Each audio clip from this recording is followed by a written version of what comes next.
The October rain drummed against the windows of a suburban Chicago home as I adjusted my sweater for the third time, staring at my reflection in the hallway mirror. 3 years. 3 years I'd been coming to these monthly family dinners at my mother-in-law's house, and I still felt like an outsider looking in through frosted glass. "You ready, babe?" Ryan called from the kitchen, his voice carrying that forced cheerfulness he always used before these gatherings. I could hear him rummaging through the wine cabinet, probably debating between the expensive bottle we brought as a peace offering or the cheaper one that wouldn't be wasted if things went south. "As ready as I'll ever be," I replied, though my stomach churned with familiar anxiety. The pregnancy test I'd taken that morning sat hidden in my purse like a secret bomb. 2 pink lines that would change everything. I hadn't even told Ryan, yet I wanted to be sure, wanted to process it myself first. The timing couldn't be worse, or maybe it couldn't be better. I honestly didn't know anymore. The drive to his parents' house in Lincoln Park took 20 minutes through streets lined with maple trees, dropping their golden leaves like confetti for a celebration I wasn't invited to. Ryan's knuckles were white on the steering wheel, and I noticed he put on his Good Son playlist classic rock that his father approved of instead of the indie music he actually loved. "Listen," he said as we pulled into the circular driveway of the imposing brick colonial, "I know Mom's been difficult lately, but she's just protective of family traditions. Give it time. Time." I almost laughed. How much more time did I need to prove I belonged? I'd learned to make his grandmother's famous apple pie from scratch. I'd memorized the names and birthdays of cousins I'd met exactly once.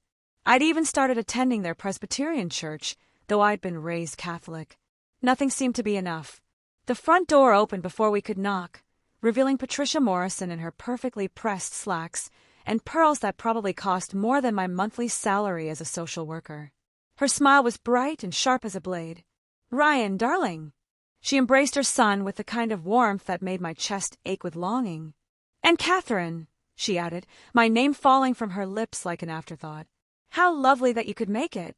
As if I had a choice. As if missing one of these dinners wouldn't result in a week of passive-aggressive comments about commitment and family priorities. The house smelled like roasted turkey and disappointment. Ryan's sister Jennifer was already in the living room with her husband Michael and their twin boys, who were systematically destroying a vintage chess set while the adults pretended not to notice. Jennifer had inherited her mother's sharp features and sharper tongue, though she wielded both with more subtlety. "Kate!" Jennifer's greeting was warm enough to fool strangers. "How was your week?" "Still working with those troubled kids." The way she said it made my job sound like a hobby rather than a career I was passionate about. I managed a smile. "It's been good. We just got funding for a new after-school program that's going to help a lot of families." "How noble!" Patricia interjected, appearing with a martini that looked strong enough to strip paint.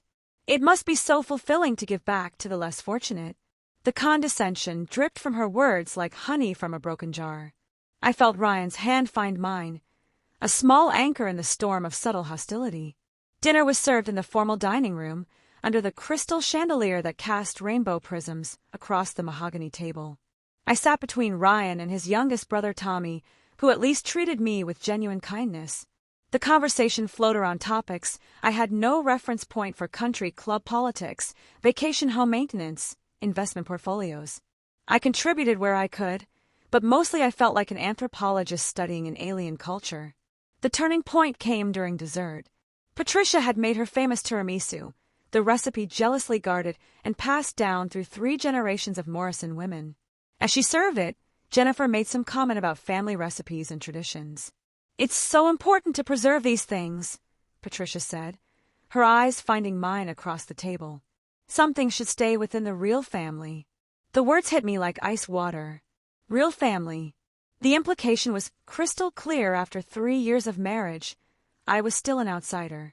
Still not real enough, not Morrison enough, not worthy of the secret recipes and inside jokes. I felt my face flush hot, then cold. My hands trembled slightly as I set down my fork. The pregnancy test in my purse suddenly felt like it weighed 1,000 pounds. How could I bring a child into this dynamic? How could I subject an innocent baby to the same sense of not belonging? "Mom," Ryan's voice was low, dangerous. I'd heard that tone maybe twice in our relationship, both times when he was truly angry. What did you just say? Patricia's laugh was light and airy, as if she hadn't just delivered a perfectly calculated insult. Oh, you know what I mean, darling. Catherine is wonderful, of course, but family traditions, family recipes, these things have been in our bloodline for generations. The silence that followed was deafening. I could hear the grandfather clock in the hallway ticking away the seconds, each one stretching like an eternity. Michael cleared his throat uncomfortably. Tommy looked like he wanted to crawl under the table. The twins, blessedly oblivious, continued their destruction in the living room. I opened my mouth to respond, to defend myself, to point out that I'd been nothing but respectful and patient with their family's exclusivity. But before I could speak, Ryan stood up so abruptly his chair scraped against the hardwood floor. Actually, Mom, there's something Catherine and I need to tell all of you. His voice was steady now, controlled, but I could see the muscle jumping in his jaw. And it's about family. My heart stopped. He couldn't know. Could he? I hadn't told anyone, hadn't left any evidence. The test was buried deep in my purse, wrapped in tissues. Ryan looked down at me, and in his eyes I saw something that made my breath catch. Love. Fierce, protective love. And something else. Knowledge. Catherine, he said gently, his hand finding my shoulder. I saw the test this morning. In the bathroom trash. Oh God. Of course. I'd been so careful to hide the physical test but forgotten about the packaging. Heat flooded my face as I realized everyone at the table was staring at us, confusion and dawning comprehension playing across their features. We're pregnant, Ryan announced, his voice ringing clear in the suddenly electric air. Catherine is carrying your grandchild, Mom. Your real grandchild. Part of your precious bloodline. The words hung in the air like smoke from an explosion. Patricia's face cycled through emotions so quickly I couldn't track them all: surprise, joy, calculation, and something that might have been shame. Jennifer's mouth had fallen open, her tiramisu forgotten. Tommy was grinning like someone had just told him Christmas was coming early. But all I could focus on was the way Ryan was looking at me, like I was the most precious thing in the world. Like I was already part of his real family, the one that mattered most. How long have you known? I whispered. About 10 minutes longer than you think, he said with a soft smile. I came looking for aspirin this morning and saw the box in the trash. I was waiting for you to tell me when you were ready. Patricia finally found her voice. Well, she said, her tone carefully neutral. This is unexpected news. It is, Ryan agreed, but his tone wasn't neutral at all. It was steel wrapped in silk. And I hope that our child will be welcomed into this family with more warmth than you've shown their mother. The gauntlet had been thrown down. After 3 years of polite tolerance and subtle exclusion, my husband had finally taken a stand. And as terrifying as the prospect of parenthood was, as complicated as this family dynamic would now become, I felt something I hadn't experienced in this house before. Hope. The drive home was silent except for the rhythmic thump of windshield wipers fighting the October drizzle. Ryan's hands were relaxed on the steering wheel now, a stark contrast to our arrival just hours earlier. I kept stealing glances at him, this man I'd married who had just defended me with a ferocity that left me breathless. You saw the test, I said finally, my voice barely above a whisper. I saw the box, he corrected gently. And I may have noticed you've been exhausted lately, and that coffee smell has been making you nauseous for the past week. I laughed despite everything. You've been watching me that closely. Kate, I've been watching you that closely since our second date when you got food poisoning and still insisted on staying for the entire Cubs game because you knew how much it meant to me. He reached over and took my hand. The question is, how are you feeling about it? About us having a baby? How was I feeling? Terrified, elated, overwhelmed. Like my entire world had shifted on its axis in the span of 12 hours.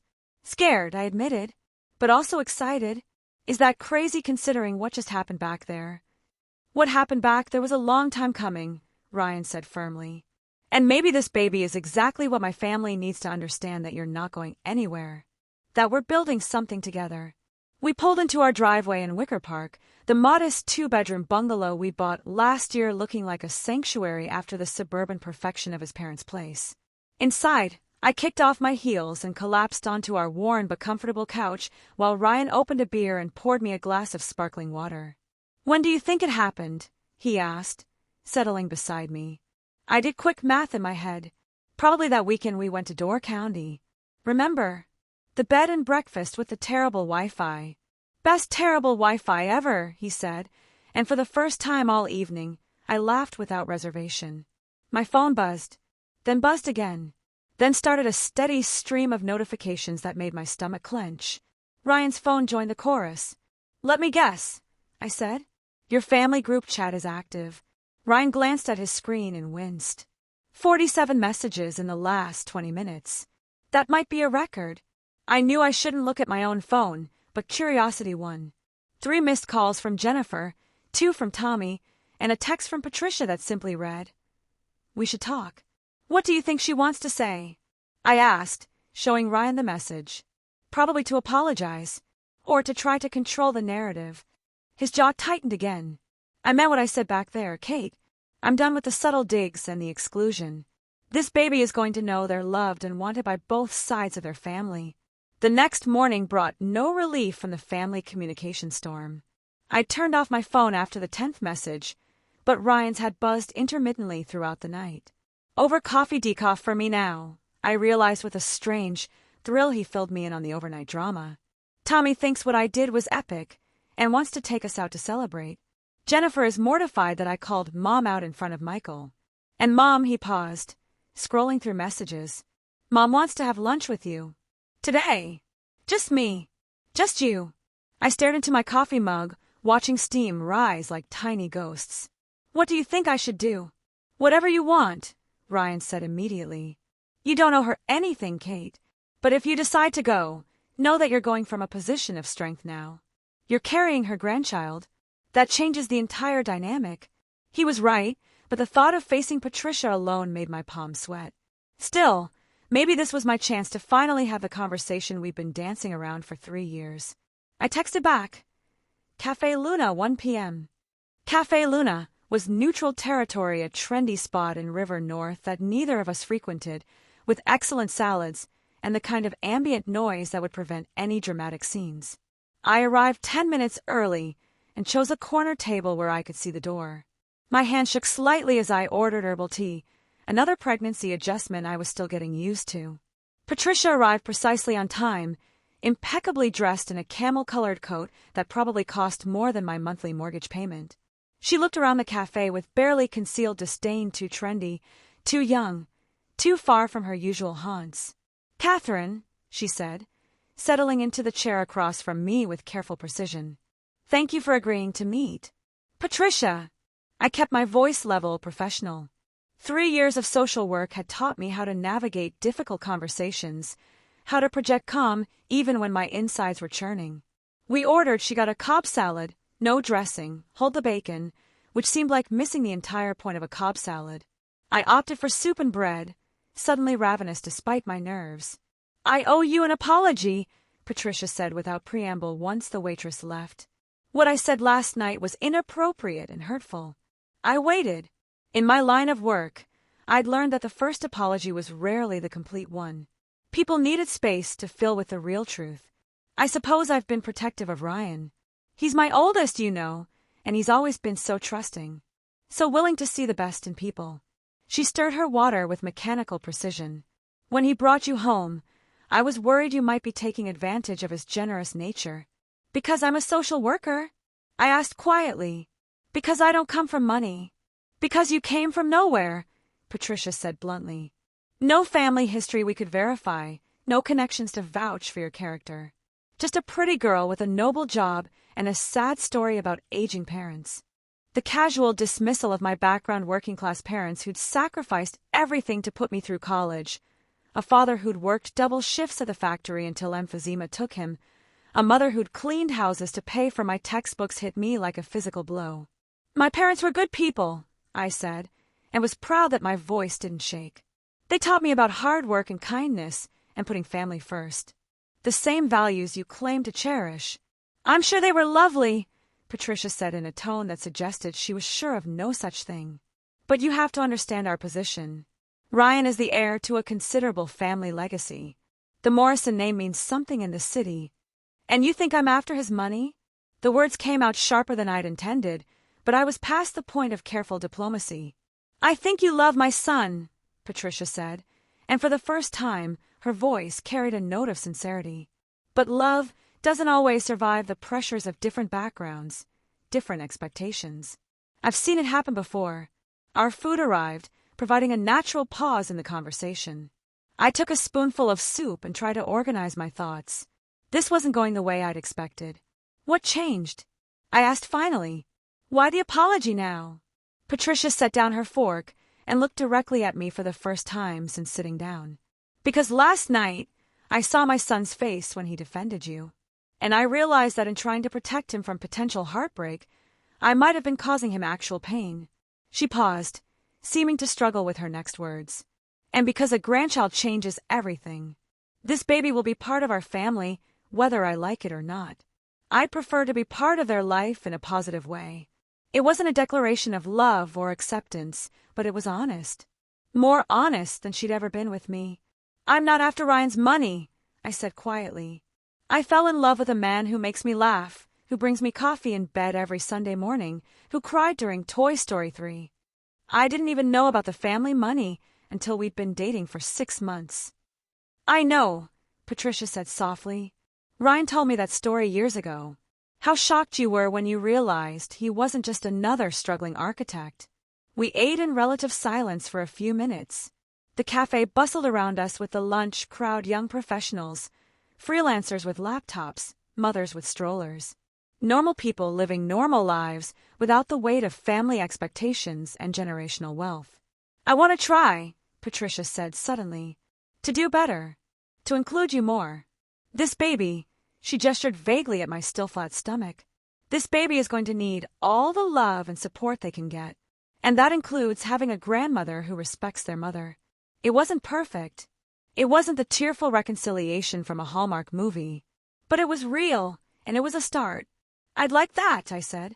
And Patricia, I want you to know that I never wanted to replace anyone or change anything about Ryan's relationship with your family. I just wanted to be included in it. Something shifted in her expression then, a crack in the carefully constructed facade. Perhaps we both made assumptions, she said quietly. When we parted ways outside the cafe, Patricia did something unprecedented.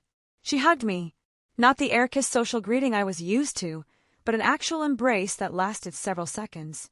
Congratulations on the baby, dear, she said. I hope you'll let me help with the nursery. I have some ideas about color schemes. As I watched her walk away in her expensive coat and perfect posture, I felt something I hadn't expected. Not love. Not yet, but the possibility of love. The chance that this baby might be the bridge that finally connected two very different worlds. My phone buzzed with a text from Ryan. How did it go? I smiled as I typed back.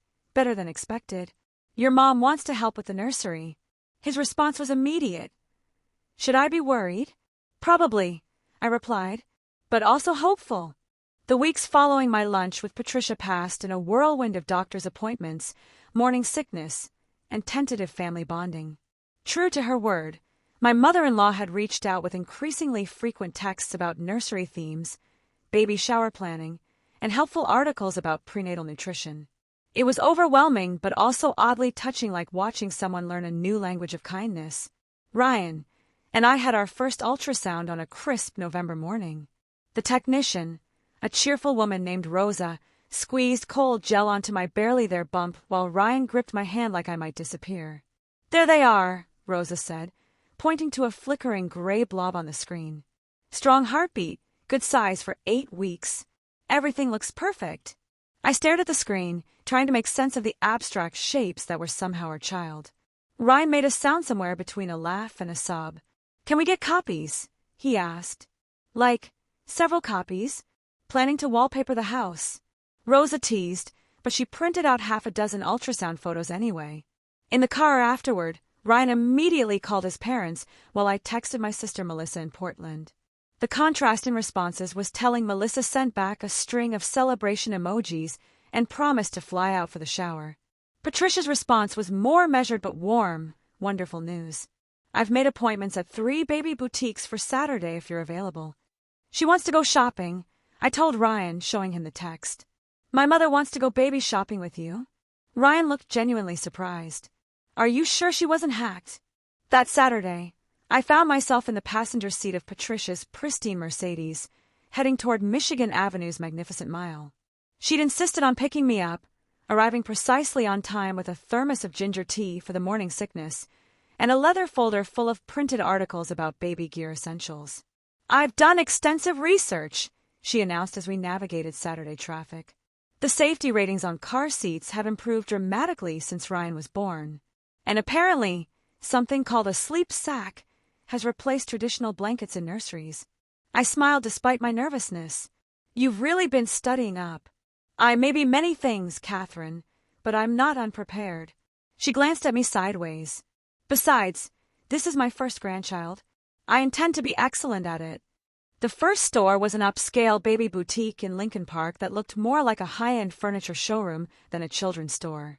Everything was white, gray, or pale yellow, with price tags that made my eyes water.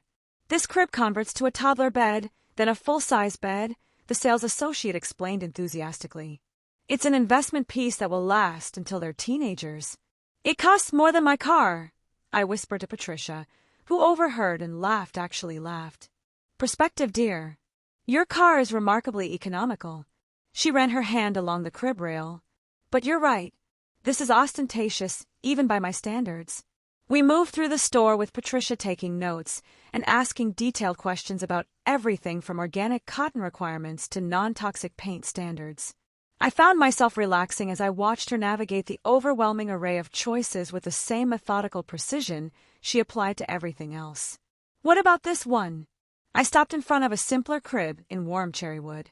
It was beautiful without being pretentious, solid without being flashy. Patricia examined it carefully, checking the mechanisms and reading the informational placard. Excellent choice.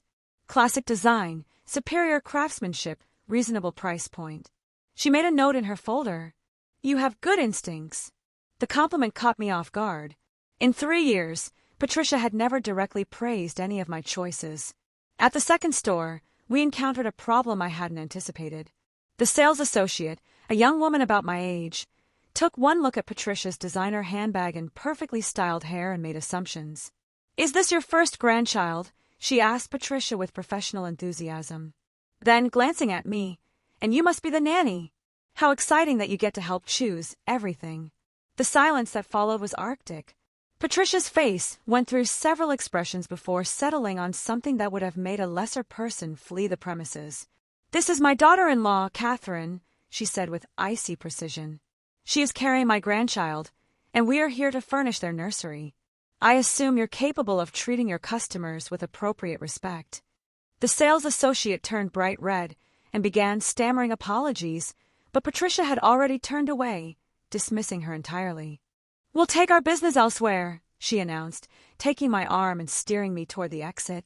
Outside, I struggled to process what had just happened. Patricia Morrison had just defended me to a stranger. Publicly, with the kind of cold fury usually reserved for people who criticized her dinner parties. Patricia, I started, but she held up a hand. Absolutely not, she said firmly. I may have made mistakes in the past regarding your place in our family, but I will not tolerate that kind of treatment from anyone else. You are a Morrison now, whether by marriage or by choice, and that means something. We stood on the sidewalk in the November chill, designer shopping bags at our feet, and I felt a shift in our relationship that was almost tectonic. This wasn't tolerance or acceptance born of necessity. This was protection. This was family. Thank you, I said quietly. Don't thank me yet, Patricia replied with a slight smile. Wait until you see how I handle the baby shower planning committee at the club. The third store was perfect, a family-owned shop in Andersonville that specialized in handcrafted, sustainable baby furniture. The owner, a gentle man named Giuseppe who'd immigrated from Italy 30 years earlier, treated us like long-lost relatives and insisted on showing us every piece in the showroom. For the bambina, he said, patting a beautiful rocking chair made from reclaimed oak. The mama needs comfort for the feeding, yes? And look, the papa, he can rock the little one to sleep. Patricia tested the chair with the thoroughness of a furniture critic, while I browsed the selection of mobiles and wall art. When I found a delicate wooden mobile with hand-carved animals, Giuseppe appeared at my elbow like magic. "Ah, you have the artist's eye," he said approvingly. "My daughter, she makes these. Each animal tells a story, you see. The elephant for memory, the owl for wisdom, the rabbit for joy."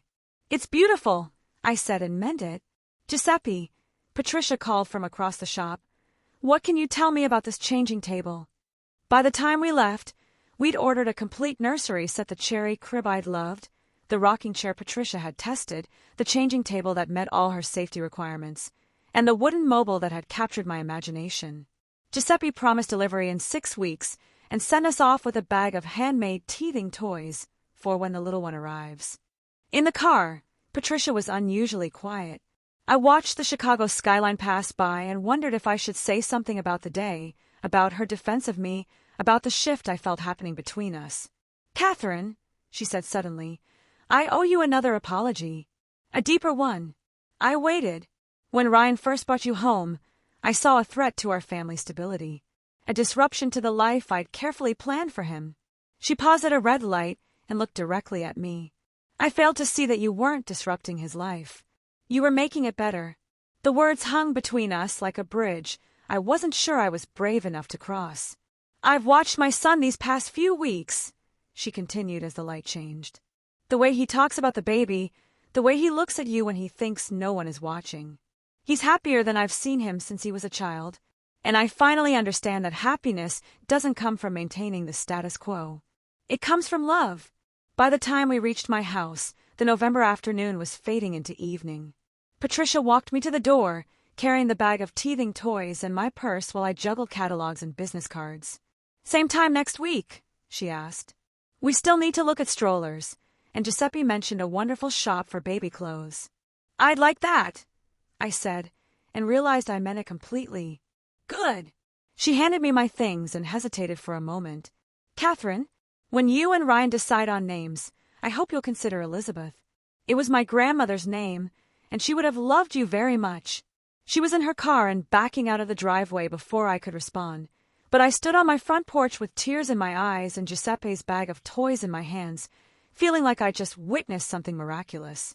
When Ryan came home an hour later, he found me surrounded by nursery catalogs, crying over a wooden mobile. "Good day shopping?" he asked carefully, sitting beside me on the couch. "The best day," I said, leaning into his warmth. "I think your mom and I are finally figuring each other out. Should I be worried?" I laughed, the sound lighter than it had been in months. "Probably, but also grateful. I think our baby is going to have an amazing grandmother." That night, as I drifted off to sleep with Ryan's hand resting protectively on my growing belly, I thought about names and traditions, about bridges built and walls torn down. Elizabeth Morrison Thompson, it had a nice ring to it. 5 months later, the March wind whipped across Lake Michigan as I paced the living room of our bungalow, one hand pressed against my lower back and the other gripping Ryan's shoulder with what he later described as superhuman strength. "Breathe, Kate," he said for the 100th time, though his own breathing was shallow and panicked. Remember what the instructor said about the breathing techniques. The instructor, I gasped between contractions, never had a baby trying to break out of her ribs like some kind of alien invader. It had started at 3 a.m. with what I'd initially dismissed as Braxton Hicks contractions. By 6 a.m., there was no dismissing anything. Our daughter, yes, daughter, we'd found out at 20 weeks, was apparently as impatient as her father and had no intention of waiting for her official due date. My phone had been buzzing constantly for the past hour. Patricia, who had transformed into an expectant grandmother with military precision, was coordinating family logistics from her command center, the kitchen island where she'd set up camp with multiple phones, a laptop, and what appeared to be a detailed battle plan for hospital visitation schedules. "Catherine, darling," her voice came through the speaker as Ryan paced alongside me. "I've confirmed that Dr. Martinez is on call today. The private room is ready, and I've stocked the family waiting area with enough sandwiches to feed a small army. How are you feeling?" "Like I'm about to split in half," I panted, pausing as another wave of pain rolled through me. "Perfectly normal," Patricia said calmly. Jennifer felt the same way with the twins. Just remember to breathe through your nose and focus on the end result. We're all here waiting to meet our little one. Our little one. 6 months ago, I never would have imagined Patricia Morrison referring to my baby with such possessive affection. The transformation had been gradual but complete. After a shopping trip, she'd thrown herself into grandmother preparation with the same intensity she applied to charity galas and dinner parties. She'd read every pregnancy and parenting book published in the last 5 years, interviewed 3 pediatricians before approving our choice, and somehow managed to secure a spot in the city's most exclusive Mommy and Me classes despite a 2-year waiting list. More importantly, she started including me in everything. Really including me, not just politely tolerating my presence. I'd been invited to her book club, asked for advice on her sister's wedding gift, and most surprisingly, recruited to help plan Tommy's graduation party. When I'd suggested a backyard barbecue instead of the formal dinner she'd originally planned, she'd not only agreed but asked me to coordinate the whole thing. How far apart are the contractions now? Tommy's voice came from somewhere in the background of Patricia's call. About 3 minutes, Ryan answered, checking his phone timer with shaking hands. Time to go, came Jennifer's practical voice. I'll meet you at the hospital. Michael's staying with the boys, and I've got a bag packed for a long night. The next few hours passed in a blur of hospital corridors, monitors beeping, and encouraging words from family members who took turns holding my hand and telling me I was doing great. Even Michael, who'd always been politely distant, showed up with flowers and genuine concern etched on his face. But it was Patricia who surprised me most. Gone was the perfectly composed society matron. In her place was a woman who held my hair back when morning sickness-level nausea returned with a vengeance, who argued with nurses about pain medication options, and who sat beside my bed during the quiet moments between contractions, sharing stories about Ryan's birth and her own mother's advice about childbirth. The thing about becoming a mother, she said during one of these quiet interludes, is that it changes everything you thought you knew about love. You think you understand it, and then this little person arrives, and suddenly you realize you've been practicing with training wheels your whole life. Were you scared? I asked. When Ryan was born? Terrified, she admitted. I was so worried about doing everything wrong, about not being enough. It took me years to understand that loving them is enough. Everything else, you figure out as you go. At 8:47 p.m., Elizabeth Catherine Morrison Thompson made her entrance into the world with a cry that could probably be heard in the parking garage. She was perfect and furious and absolutely beautiful, with Ryan's dark hair and what the nurses insisted were my eyes, though they mostly seemed focused on expressing outrage at the bright lights and cold air. She's got your temper, Kate, Ryan said through tears, cradling our daughter like she was made of spun glass. And your impatience. I laughed, exhausted but exhilarated. She couldn't even wait for her due date. When the nurses finally wheeled me to the recovery room, the entire Morrison family was waiting in the hallway. Patricia was crying actual tears, streaming down her carefully made-up face. Tommy had a teddy bear the size of a toddler. Jennifer was clutching a camera like a professional photographer. But it was the moment Patricia held Elizabeth for the first time that brought everything full circle. "Hello, little one," she whispered, her voice soft with wonder. "I'm your grandmother, and I love you so very much already." She looked up at me with eyes bright with tears. "Catherine, she's absolutely perfect. You did such a beautiful job." Later, after visiting hours ended, and it was just Ryan, Elizabeth, and me in the quiet hospital room, I thought about the journey that had brought us to this moment. From that disastrous dinner 8 months ago to this perfect present, where our daughter slept peacefully between us, and I felt more loved and accepted than I ever had in my life. "Do you think she'll be okay with all this?" I asked Ryan quietly, gesturing toward the growing pile of gifts and flowers that had accumulated from various family members. "Growing up Morrison, I think she'll be perfect," Ryan said, adjusting Elizabeth's tiny hospital hat. "She's got the best of both worlds, your strength and compassion, my family's resources and protection. Plus, she's got a grandmother who's already planning her first birthday party, and a grandfather who keeps asking when she'll be old enough for golf lessons." The next morning brought a steady stream of visitors. My sister Melissa had flown in from Portland and was immediately adopted by the Morrison clan, bonding with Tommy over their shared love of terrible reality TV shows. My mother, who'd driven up from Springfield, spent an hour showing Patricia photos of me as a baby and comparing notes on sleep schedules and feeding techniques. Catherine was such a good baby, Mom was saying as I pretended to doze while listening to their conversation. Slept through the night at 8 weeks, never fussed during diaper changes. Though she was stubborn about solid foods, wouldn't touch anything green until she was almost 2. Ryan was the opposite, Patricia laughed. He cried for 3 months straight, then suddenly became the most cheerful child you've ever seen. And he loved vegetables, but refused to eat anything sweet until he discovered chocolate cake at his 3rd birthday party. It was surreal, watching these 2 women from completely different worlds find common ground in their love for their children. My mother, in her sensible cardigan and comfortable shoes, and Patricia, still impeccably dressed even after spending the night in a hospital waiting room, comparing stories like old friends. Dr. Martinez cleared us to go home that afternoon, armed with enough instructions to wallpaper a small room and phone numbers for every possible emergency.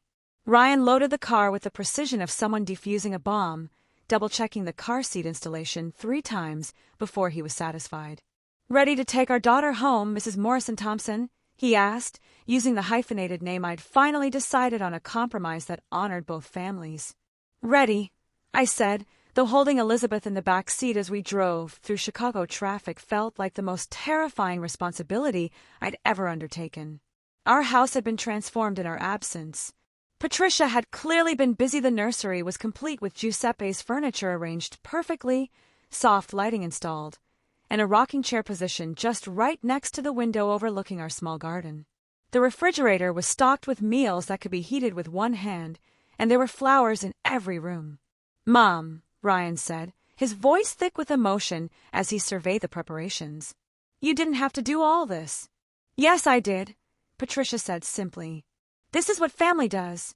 That night, as I sat in the beautiful rocking chair feeding Elizabeth for the first time in her own nursery, I thought about the word family and how its meaning had evolved for me over the past months.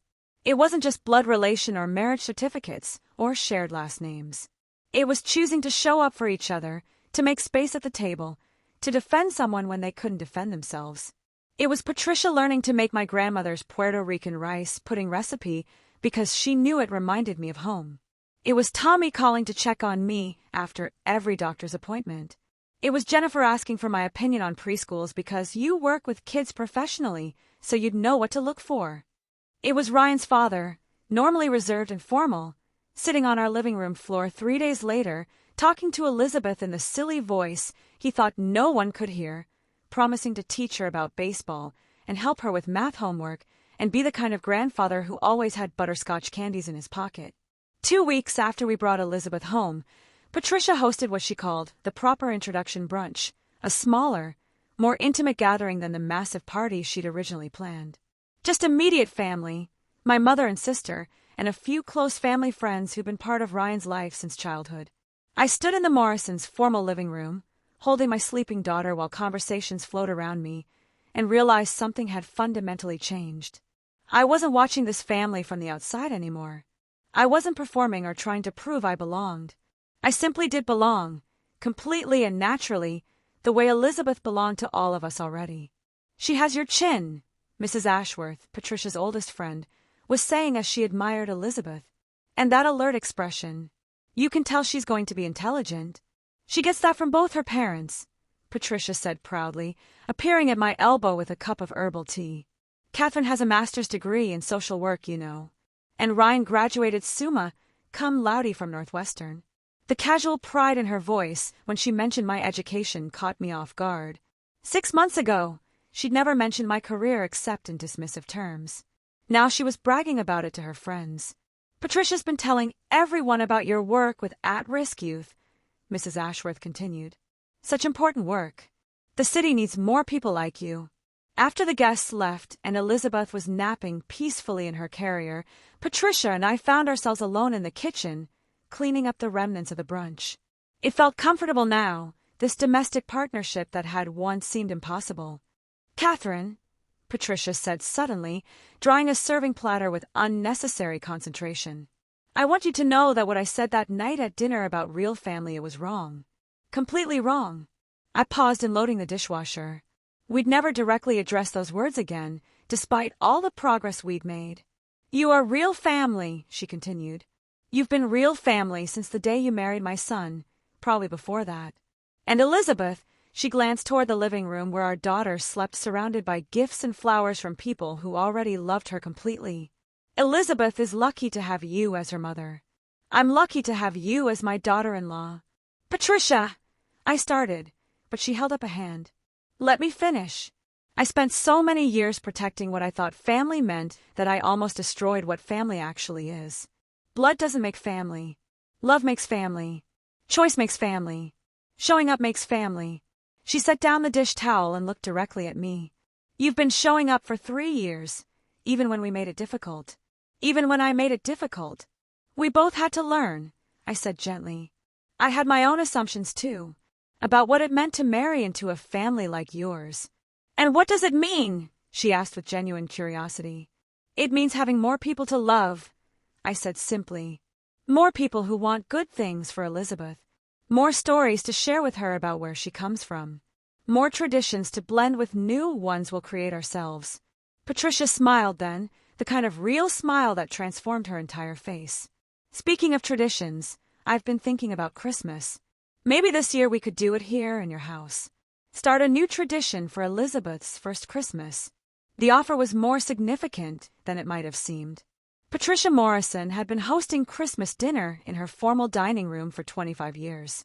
The guest list, menu, and table settings were planned months in advance with military precision.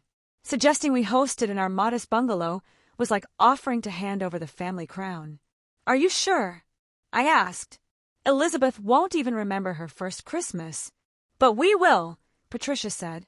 "And someday when she's older, we'll tell her about the Christmas when her whole family squeezed into your living room, and her grandfather got down on the floor to help her open presents, and her grandmother learned to make Puerto Rican rice pudding because tradition means including everyone's stories." That evening, as I nursed Elizabeth in the rocking chair Patricia had chosen so carefully, Ryan appeared in the doorway with 2 cups of tea and the expression he got when he was processing something significant. "How was today?" he asked, settling into the chair we'd placed by the bookshelf for moments like this. "Good," I said, adjusting Elizabeth's blanket. "Really good. Your mom wants to have Christmas at our house." "At our house?" Ryan's eyebrows shot up. "My mother, who plans Christmas dinner like a military operation, wants to have it in our house with the tiny dining room and the temperamental oven. She says she wants to start new traditions for Elizabeth. Who is this woman, and what has she done with my mother?" Ryan joked, but his expression was soft with affection. "She's becoming a grandmother," I said. "And maybe she's becoming my friend too." Elizabeth finished eating, and I moved her to my shoulder for burping, swaying slightly in the rocking chair. The March evening was settling into darkness outside our windows, but inside, everything felt warm and golden and exactly right. "Kate," Ryan said quietly, "do you ever think about that dinner? The one where everything changed." "All the time," I admitted. "It was awful in the moment, but looking back, maybe it needed to happen. Maybe we all needed to say the hard things out loud before we could figure out how to love each other better." "My mom definitely needed to say them," Ryan agreed. "And I needed to finally stand up and draw some boundaries. But mostly, I think Elizabeth needed to exist. She's like this little diplomat who made peace between 2 warring nations." I looked down at our daughter, who had fallen asleep against my shoulder with the complete contentment of someone who had never doubted she was loved and wanted. In 8 months, she'd already changed so much, not just our family dynamic, but my entire understanding of what family could be. "Do you think she'll like having such a complicated family?" I wondered aloud. "I think she'll love having such a big family," Ryan corrected. "Look at everything she's going to have: your compassion and work ethic, my family's stability and resources, your mom's stories about Puerto Rico, my parents' connections and traditions, plus Tommy's terrible jokes, Jennifer's organizational skills, and Michael's surprising talent for making pancakes shaped like animals. Don't forget Giuseppe's wooden toys," I added, smiling at the memory of the gentle craftsman who'd become an honorary grandfather, insisting on making Elizabeth a new toy every month, so she remembers the old ways of making beautiful things. "And Mrs. Chen next door, who's already planning to teach her to garden," Ryan continued. And your sister's promise to take her camping every summer. And your mom's determination to teach her to cook traditional dishes. He was right. Elizabeth was inheriting not just a family, but a village of people who had already claimed her as their own. People who would show her different ways of being in the world, different values and traditions and perspectives. She's going to be so loved, I murmured, pressing a kiss to the top of her downy head. She already is, Ryan said. Just like her mother. As I put Elizabeth down in her crib that night, I thought about the conversation I'd had with Patricia in the kitchen, about blood and choice and showing up. About how family wasn't something you were born into so much as something you built, day by day, choice by choice, act of love by act of love. My phone buzzed with a text from Patricia. Thank you for today. For letting me be part of Elizabeth's story. For letting me be part of yours. I typed back. Thank you for making room at the table. Her response came immediately. There's always been room, dear. I just forgot how to set an extra place. Outside, the March wind rattled our windows and promised that spring was still a few weeks away. But inside our little house, with our sleeping daughter and our complicated, beautiful family, everything felt like it was exactly as it should be. In the morning, there would be feeding schedules and diaper changes, family visits, and the endless tiny tasks of caring for a newborn. Patricia would probably arrive with more baby clothes than Elizabeth could wear in a year and detailed plans for Easter dinner. My mother would call to check on us and share advice from her friends whose grandchildren were Elizabeth's age. Tommy would stop by with coffee and the latest gossip from his law firm. Jennifer would text photos of the twins, holding signs they'd made welcoming their new cousin. But tonight, in the quiet darkness of our daughter's first nursery, I just held Ryan's hand and listened to Elizabeth's peaceful breathing and felt grateful for the long journey that had brought us here. From that disastrous family dinner where I'd felt like an unwanted outsider to this moment where I couldn't imagine being anywhere else, with anyone else, part of any other family. Real family, I'd learned, wasn't about blood or background or meeting someone else's expectations. It was about choosing each other, again and again, through awkward conversations and hurt feelings and the messy work of learning to love people who were different from you. It was about making space for new traditions while honoring old ones, about defending each other when it mattered and forgiving each other when it was hard, about showing up with ginger tea for morning sickness and staying up all night in hospital waiting rooms and learning to make someone else's grandmother's rice pudding because it makes them feel at home. Elizabeth stirred in her crib, making the tiny sounds that meant she was dreaming, and I smiled in the darkness. She would grow up knowing she belonged to all of us Morrison and Thompson, Puerto Rican rice pudding and Italian lullabies, country club traditions and social worker values, old money and new dreams. She would grow up knowing that family was something you built, not something that happened to you. And maybe, if we were very lucky, she would grow up knowing how to make room at her own table for people who seemed different, who came from somewhere else, who needed to be chosen and welcomed and loved into belonging. After all, the best family dinners were the ones where everyone had a place, everyone had a voice, and everyone went home feeling more loved than when they arrived. Even if it took a few tries to get it right,